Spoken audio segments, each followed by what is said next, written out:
राधे राधे भक्तों, वीर्य केवल शरीर का एक साधारण तत्व नहीं बल्कि जीवन की अमूल्य शक्ति माना गया है। इसे धन दौलत से खरीदा नहीं जा सकता। प्राचीन संतों और ऋषियों ने इसे मनुष्य के तेज, ओज, पराक्रम और आत्मबल का आधार बताया है। कहा गया है कि जो व्यक्ति अपनी जीवन शक्ति का संरक्षण करता है वह मानसिक, शारीरिक और आध्यात्मिक रूप से अधिक सशक्त बनता है। उसके भीतर आत्मविश्वास, धैर्य, एकाग्रता और अद्भुत ऊर्जा का विकास होता है। वहीं जो व्यक्ति अपनी शक्ति का निरंतर अपव्यय करता है वह धीरे धीरे दुर्बलता, आलस्य और अस्थिरता की ओर बढ़ सकता है। भगवान शिव के उपदेशों में भी ब्रह्मचर्य और आत्मसंयम को महान तप बताया गया है। आत्मसंयम का मार्ग मनुष्य को ऊंचे आदर्शों की ओर ले जाता है और उसके व्यक्तित्व में ऐसा तेज भर देता है कि परिस्थितियां भी उसके सामने झुकने लगती हैं। ब्रह्मचर्य केवल इंद्रिय निग्रह नहीं बल्कि अपनी ऊर्जा को सही दिशा में लगाना है। यह वह दिव्य शक्ति है जो मन को स्थिर, बुद्धि को प्रखर और शरीर को बलवान बनाती है। जिसने इस शक्ति को पहचान लिया उसने अपने जीवन की सबसे बड़ी पूंजी को पहचान लिया। ब्रह्मचर्य का पूर्ण अर्थ है निरंतर ब्रह्म चिंतन में मगन रहना। तो जब तक इंद्रियां विषय अभिलाषी होकर विषयों में विचरण करती रहें तब तक भगवत चिंतन नहीं हो सकता है। हमें सावधान होना है। एक एक इंद्रिय के व्यभिचार प्रवृत्ति को मिटाना है। यह साधनों के द्वारा होता है।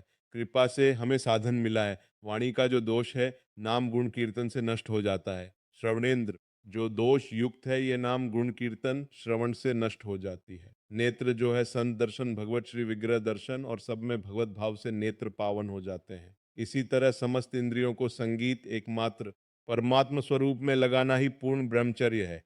प्रधानता रसेंद्रिय और जनेंद्रिय का खेल ज्यादा नचाता है। अगर आप रसेंद्रिय और जनेंद्रिय में संयमता नहीं बरतते तो आपको परमात्मन का अनुभव नहीं होने देंगे।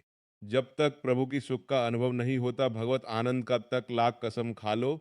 यह आपको विचलित करती रहेंगी। इंद्रियां शास्त्रों में न तप तप इत्या ब्रह्मचर्यम तपोत्तमम उद्धरेता भवेस्तु सदैव नत मानुष ये महान। पुरुषों के वचन है, आचार महापुरुषों के और स्वयं भगवान शंभु ज्ञान समुद्र उनके भी वचन है। ब्रह्मचर्य अर्थात वीर्य संचय, इससे बड़ा उत्कृष्ट तप कोई नहीं। सबसे बड़ी तपस्या है वीर्य संचय, इससे बढ़कर तपश्चर्या तीनों लोकों में और विविध शास्त्रों में कोई भी नहीं पाई गई। सबसे बड़ी तपश्चर्या वीर संचय। जो बाल्यावस्था से वीर संचय किया, कोई ऐसी असत संगीत क्रियाएं नहीं की और भगवत चिंतन परायण रहा तो वो ऊर्ध्व रेता हो जाता है। रेतते हैं संगीत वीर्य को रेता। ऊर्ध्व माने ऊर्ध्वगामी, अधोगामी, नीचे पतित नहीं हुआ। यह अखंड वीर्य धारण करने वाला कोई मनुष्य नहीं हो सकता। वो साक्षात देव हो जाता है, भगवत स्वरूप हो जाता है। वो मनुष्य धरा से ऊपर उठ जाता है, उसमें दिव्यता आ जाती है, देव दिव्यता आ जाती है। कोई भी ऐसी सिद्धि नहीं जो ब्रह्मचारी को प्राप्त ना हो, पर उसका प्रयोग करेगा तो फिर भगवत प्राप्ति में बाधा आ जाएगी। हो बुद्धि जो परम शयानी तन चित अनहित जान अपना हान कर देगी। इसलिए उनकी तरफ, सिद्धियों की तरफ नहीं देखते। नाक से की जाने वाली आवाज जब अंतःकरण पवित्र और भगवत चिंतन परायण तो अपने आप जैसे दीवाल का पर्दा पीछे कौन बैठा नहीं दिखाई देगा। लेकिन दृष्टि दिव्य हो जाए तो त्रिभुवन की कोई भी वस्तु देख सकते हो। कोई पर्दा उसकी आंखों में नहीं रहेगा, वो दिव्य हो जाता है। जो वीर संचित करके के उधरेता अखंड ब्रह्मचारी, उसकी दिव्य दृष्टि हो जाती है। ब्रह्मचर्य की महिमा शास्त्रों में बहुत वर्णन है, परंतु आज हमारा समाज, हमारा मन इस महामहिम ब्रह्मचर्य का विस्मरण करके नीचता की भोग भूमि में उतर गया है। नीचता की भोग भूमि में उतर गया है। यह मन भोगों का दास हो चुका है। यह अपने स्वरूप से दलित, दुर्बल, निंदनीय हो गया है। इसका जो पद है स्वाभाविक वो परमानंदमय है। यह अपने पद से भ्रष्ट हो गया है। यह भोगों को भोगते हुए इतना दुर्बल हो गया कि निंदनीय आचरणों में उतर गया है। इसका भयंकर दुष्परिणाम उसको दिखाई नहीं देता है। इसमें तनिक भी संदेह नहीं कि मनुष्य के उल्लास, उत्कंठा, तेज, दिव्यता, इसका नाश केवल ब्रह्मचर्य हानि से होता है। ब्रह्मचर्य का जो ह्रास है, ब्रह्मचर्य नाश हमारा संपूर्णतया नाश। उस सत्य मार्ग में नहीं चल संगीत सकता जो व्यभिचारी है, उसे शुभ गति नहीं मिल सकती। शुभ गति व्यभिचारी प्रश्न ही नहीं, संगीत उठता। कुछ नित संगीत निज जनों से बाबा की पूजिया, बाबा की ऐसी सरस वार्ता होती रहती थी। एक दिन एक उसमें महत्व विद्वत जनाए और बड़ा ज्ञान शास्त्रों का रखते थे। बाबा से कहा, बाबा आप बता सकते हो मेरी कौन सी गति होगी। बाबा ने ऐसे देखा, बोले शुभ गति तो तुम्हारी कई जन्मों में नहीं होगी। अभी अपमान जैसा लगा, समझ शास्त्र और फराटे भरने की जरूरत नहीं। वो तो ब्रह्म बोध संपन्न महापुरुष थे। इसी शब्द का उच्चारण किया है, शुभ गति व्यभिचारी।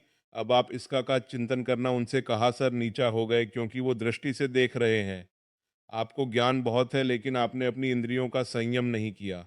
ज्ञान का मतलब केवल वाणी से बोलना नहीं है, मन से मनन करके उसको आचरण में उतारना है। हमारा सुख, आरोग्यता, तेज, विद्या, बल, सामर्थ्य और स्वतंत्रता यह सब ब्रह्मचर्य के ऊपर निर्भर है। ब्रह्मचर्य हमारा जीवन आनंदमय है। यह हमारे जीवन का आधार स्तंभ है। आधार स्तंभ टूट जाने पर कितना भी कीमती भवन हो ढह जाता है, वैसे ही वीर्य नाश होने पर सर्वस्व नाश हो जाता है। हमारे ब्रह्मचर्य का बहुत बड़ा हमारे मानव जीवन पर प्रभाव है। मरणम बिंदु पातेन जीवनम बिंदु धारणा, शास्त्र कहते हैं। भगवान शंकर कहते हैं कि जो वीर्य को नष्ट कर रहा है वह मरा हुआ पुरुष है, और जो वीर्य को संचित कर रहा है वही परम जीवन वाला कहा जाता है, महान जीवन वाला कहा जाता है। इसको धारण करने वाला कभी अकाल मृत्यु से नहीं मर सकता। ब्रह्मचर्य जीवन जिसका है उसमें कभी कोई अभाव नहीं खटकता है। हृदय में यह होता तो ठीक, अभाव नहीं, इतनी संतुष्टता, इतनी शीतलता, इतनी सहन शक्ति, इतनी गंभीरता, भीषण सर्दी, गर्मी, वर्षा, गंगा की कभी हमें याद नहीं कि जुखाम भी हुआ हो, बुखार आया हो, कभी नहीं। ये तो पूर्व कर्मों माँ के गर्भ से ही किडनी की ऐसी रचना हुई। ये कोई इन्फेक्शन नहीं है, ये गर्भ से इसकी रचना हुई, अब वो पूर्व कर्म परास्त कर रहा है। कभी कहीं कभी कोई निराशा नहीं हुई, कभी हताश नहीं हुए, एक नवीन उत्साह। कई दिन भोजन न मिलने पर कभी ऐसा नहीं कि ऐसे बैठो, एक नवीन उत्साह। ब्रह्मचर्य एक महान बल, महान तेज है जो कभी तुम्हें झुकने नहीं देगा, टूटने नहीं देगा। ब्रह्मचर्य के अभाव में सुख का परिचय, उन्नति का परिचय असंभव। असंभव ब्रह्मचर्य श्लोक परलोक ब्रह्म सुख सब प्रदान करने में समर्थ है। श्लोक परलोक और ब्रह्म सुख भगवत सुख समर्थ है प्रदान करने में। ब्रह्मचर्य चारों पुरुषार्थों का मूल है। धर्म अर्थ काम मोक्ष बोले नहीं चाहिए तो जगते भयो फिरे।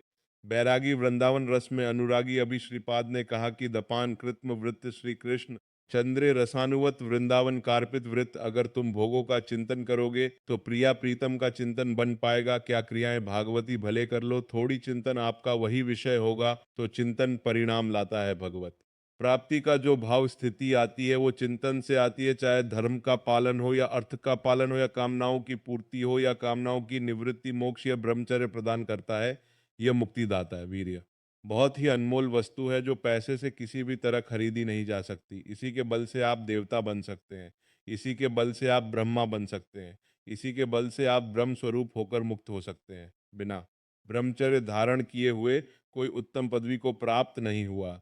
शास्त्र साक्षी है इसके, वीर भ्रष्ट पुरुष कदाप पवित्र नहीं हो सकता, धर्मात्मा नहीं हो सकता, महात्मा नहीं हो सकता बिना ब्रह्मचर्य के। भले पुण्य प्रताप से इंद्र पद भी प्राप्त हो जाए तो वह तुच्छ पद दलित हो जाता है, भ्रष्ट हो जाता है।